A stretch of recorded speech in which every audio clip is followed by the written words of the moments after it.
Hello everyone, let me present to you the Smally puppet pattern. Now, a couple things that you need to know when using this pattern. You may use the pattern to make puppets for personal sale, but we ask that you donate 25% of the earnings from each of those puppets to a non-profit registered charity of your choice. If you're using the Smally puppet pattern for a building workshop, same thing. If you're charging, that 25% of whatever you charge goes to a registered charity of your choice. And then the Smally puppet pattern may not be resold or repackaged for personal gain to do it. And if you don't follow these rules, I can't go after you, but somewhere down the line, karma get you. How you get the pattern is you go to thecreatureworkstudio.com. On the homepage, just scroll down a bit. Pop-up will come up for subscribing for updates. You type your name and email in. So once you hit subscribe, what's going to happen is you're going to be sent an email. Check your junk box if you don't receive it. It might be in there. You scroll down and you'll see press here for the free pattern. So all you have to do is click onto that. Now you have to have Adobe Acrobat for this to work. It'll open up in Adobe Acrobat. As you scroll down, you might notice that some pages are blank. Just wait, they will load in. It's just taking its time to load in. And then once they load in, you can go to print them. So make sure it's not on fit. You have to hit actual size. Then make sure you don't print on both sides of the paper, obviously, because you have to cut out the pattern. And you can make sure it's on black and white as well, and then hit print. And your printer will print them out. There's, I believe, 8 pages in total, and then cut out the patterns. Now, what I like to do is with all the patterns, once they're cut out, is I put them into an envelope and I will write in on the envelope and stuff them in. Just make sure they're somewhere stored, somewhere safe. And then I'm ready to go. First off, you'll need a razor or a pair of scissors. I like both, and I'll show you why I like both later on. I also have a pencil and push pins or clamps when you're sewing, as well as measuring tape. This is boning for the bottom of your puppet, as well as contact cement, rubber cement. I'll show you the brand I use later. Glue gun as well. Wire. Now I get this lead-free soldering wire. I like that, but any wire will do. As well as 5-minute epoxy. I got it at the dollar store, so it's cheap. As well as some markers. And anything you want to make for eyes. So I like these little sequence things. Sandpaper for sanding things down. Some primer if you're going to make eyes out of 3D printing, which I'm doing. Some foam, fabric. The foam can be 1/2 inch.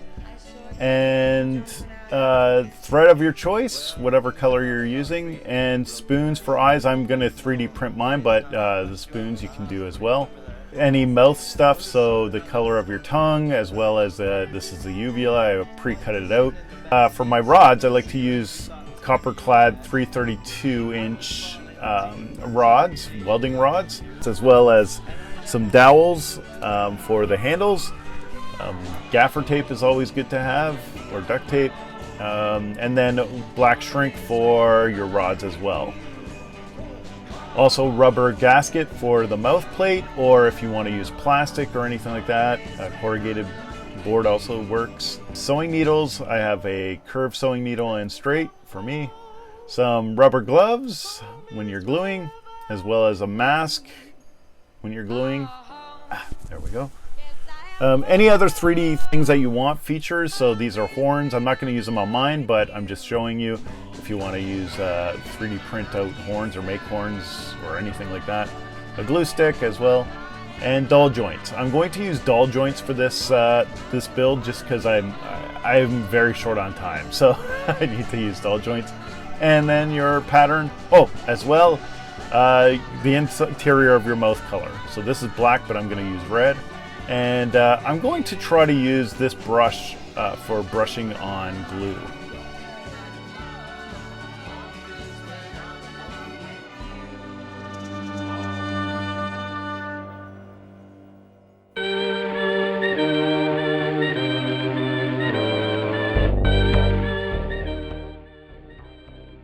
So what I'm going to do is lay out each of the paper foam pieces. You can use something heavy to hold them down.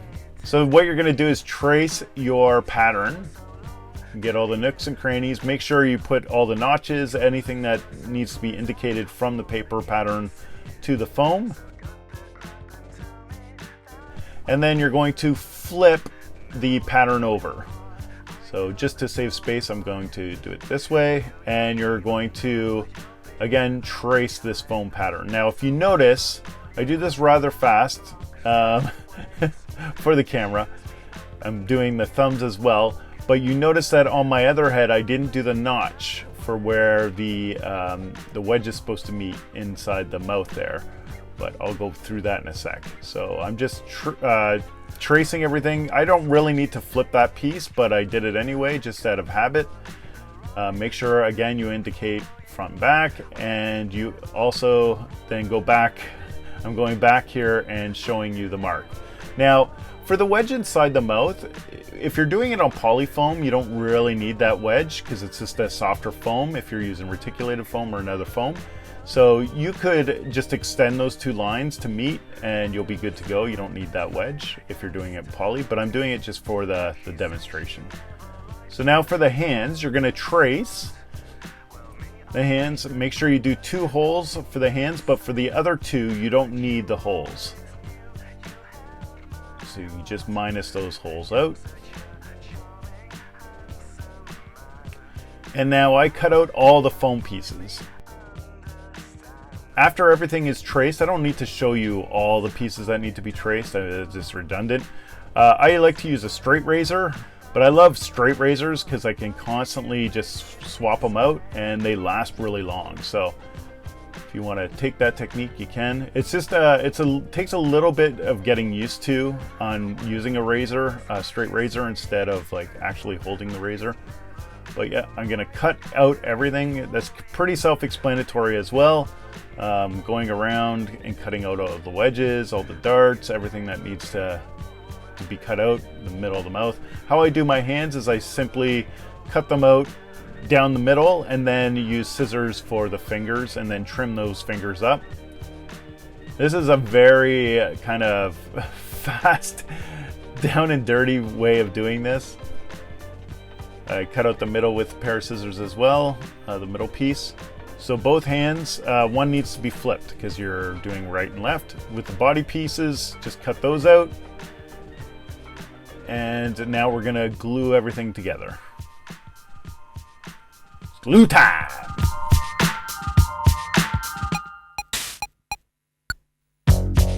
So I like to use barge glue. This one's a toilet-free formula.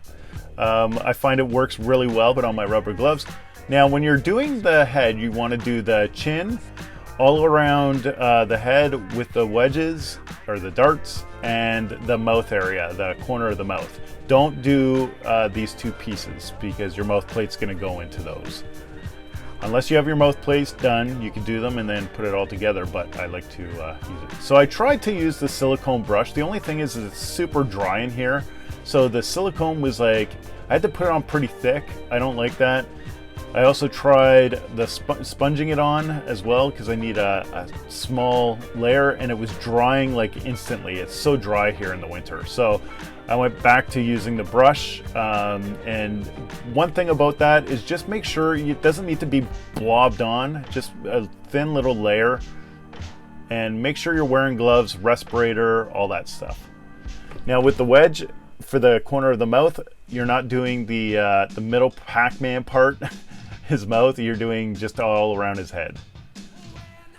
Now once these are dry to the touch, you can put them together and you're just basically putting these darts together, pressing them, making sure that they're stuck together well, and everything's going well together. And then once that's done, you could do the arms as well. Now with the arms, you have to make sure that you curve both so that they kind of kiss. And then I use my finger, basically index finger, and push them down as I kind of roll them into each other. This got a little bit dirty somehow. And same with the other arm. So as I'm pushing, I'm rolling the other two together, and both arms are done. Look at that, done. There we go. And now for the corners of the mouth. Like I said, you don't need to do this. It's kind of redundant doing it on poly because it's all the same kind of material. But if you're using reticulated foam, you might want to put a poly foam in just so it bends a little bit easier. But I'm just showing you for demonstration purposes. And then the bottom jaw as well as the head part. So I like to start from the back and work my way to the front. It's kind of opposite of what people usually do, but and you're going to squeeze everything together. Use your hand underneath to support. Make sure it's all going through. And then you're going to roll these two together so that they kiss on the top. And you're going to press all your seams, make sure everything's together just fine. Looks like a mess, so what I like to do is I turn it inside out. Now it kind of pulls the glue. You might want to wait a little bit. I got a little bit of a pull there at the front, but other than that, it hides your ink marks, and then at the same time, it's a little cleaner look. And I put the body together, putting all the wedges together. It's pretty self-explanatory. And then I have to put the boning in for the bottom. Now, if you're doing a neck, you could put it in for the top as well, but I'm not doing a sleeve for the neck. So I basically use hot glue to put the boning together. And I glue on both sides just to make sure it doesn't slip. You can also stitch it through a sewing machine if you want. Then I just use glue and put a little bit of glue around the edging of the bottom of the body as well as on the boning, and then fit the boning in once both pieces are dry. And there you go.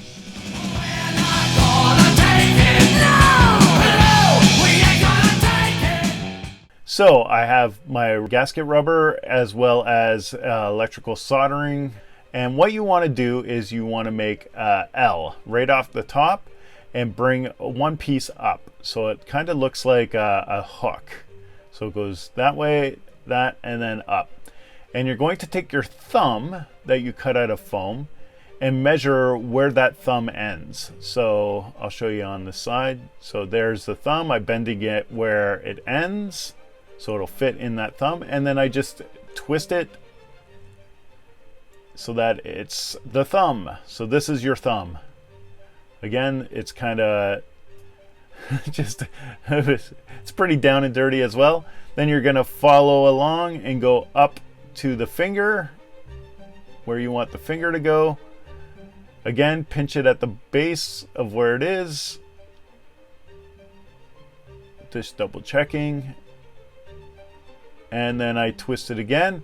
And I do that for the other three fingers. So I find where the break is on that, bend it up, follow along the curve. There's no right or wrong to this. It's just, you're just basically making a hand out of wire. You don't have to use soldering wire. You can use armature wire. You can use other stuff. I just love the soldering wire. It works fine for me. And then I do the same for the last finger. Going up, pinching the base, and then twisting. And then I just make kind of like a palm with the rest of it. Cut it, and then fit it to where I want. If you notice, it looks like it's a little short, but it's really not. Watch. Twist this. Now it'll go up a little bit, see? And then once it's up, you sandwich the two pieces in. Now, I'm putting glue on the thumbs, and I'm going to put glue on the palms. Now, with the rubber gasket, you could put that and sew, like cut a little piece out to go onto the palm and sew that into the wire frame that you just built. I chose not to. As you notice, the hole needs to be on the opposite side because you're making opposite hands. So, and then once you put a little bit of glue on and everything's dry, you're going to do the same as you did with the arms for the thumbs. It's going to be a little bit tricky because the thumbs are small, so you just have to kind of take it slow and put the thumbs together. I'm just trying to show you how it goes together. So you're going to do that with the other thumb. So I also make canvas pockets, and these are for the arm rods.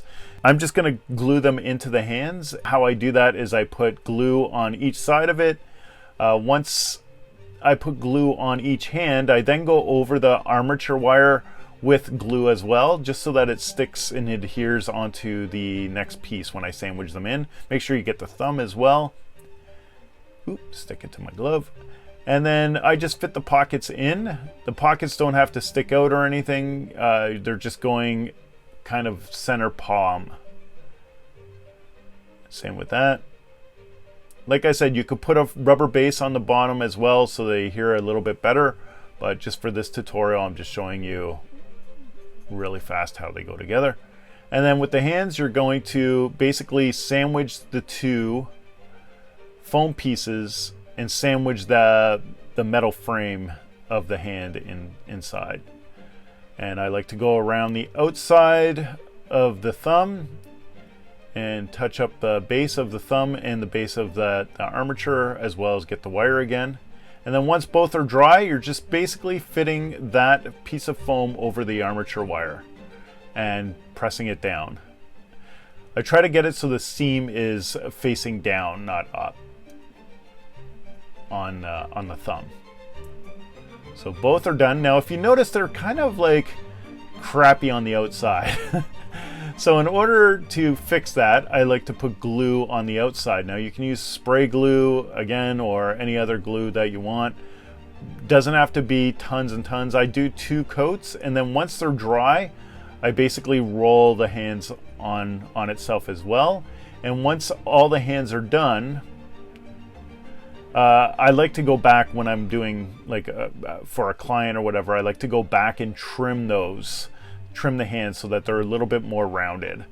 These are fine too, and I don't trim them for this, but I'm just showing you that I trim them out. They would be very clean, and you wouldn't see the ink marks once they're all trimmed up. Now you notice on the arms, there's a thicker part and a thinner part.